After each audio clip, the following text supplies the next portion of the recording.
कोल्हापुरात पडळकरांची काढली प्रतिकात्मक अंत्ययात्रा, कुत्र्याच्या गळ्यात फोटो घालून पवार गटाकडून निषेध। गोपीचंद पडळकरांचे धनगर समर्थक एकवटले, आमदार पडळकर यांच्या फोटो फलकाला दुग्धाभिषेक। सांगलीमध्ये पाटील समर्थकांच्या आंदोलनासाठी दिलं उत्तर। आमदार पडळकर यांच्या विरोधात सांगलीत आंदोलन, जयंत पाटील समर्थकांचा सांगलीत रास्ता रोको।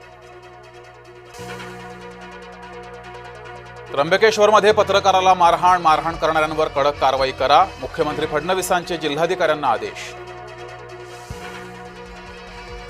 जखमी पत्रकाराची उपमुख्यमंत्री शिंदेंकडून विचारपूस, दोषींवर कडक कारवाई करा, शिंदेंचे नाशिक ग्रामीण पोलीस अधीक्षकांना निर्देश। संघाला संविधान मान्य असेल तर त्यांनी मनुस्मृतीची होळी करावी, हर्षवर्धन सपकाळ यांचं संघाला आवाहन। हिंदू मुलींना फूस लावण्यासाठी मुसलमानांकडून गरब्याचा वापर, विश्व हिंदू परिषदेचा आरोप।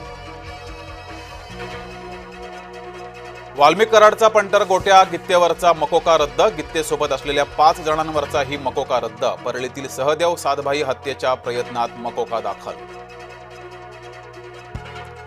फडणवीसांचा जयंत पाटलांवर राग, खासदार संजय राऊत यांचं वक्तव्य, पडळकर यांच्या वक्तव्याला मुख्यमंत्र्यांचं समर्थन, संजय राऊत यांचा आरोप।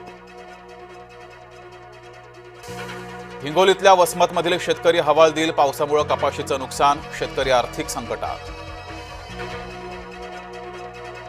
सोने प्रतितोळा 1,14,300च्या वर, अमेरिकन बँकांनी केलेल्या व्याजदर कपातीचा परिणाम। काश्मीरमधील उधमपूरमध्ये लष्कराची अतिरेक्यांशी चकमक, उधमपूरमध्ये अतिरेक्यांशी झालेल्या चकमकीत 1 जवान हुतात्मा, सुरक्षा दलांनी 3 पाकड्या अतिरेक्यांना घेरलं।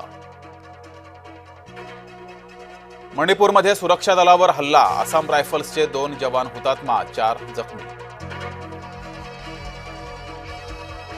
पुण्यातील तुळशीबागेत दुकान लावण्यावरून हाणामारी, 10 ते 12 जणांकडून दाम्पत्याला मारहाण, दुकान लावू नको अशी दमबाजी।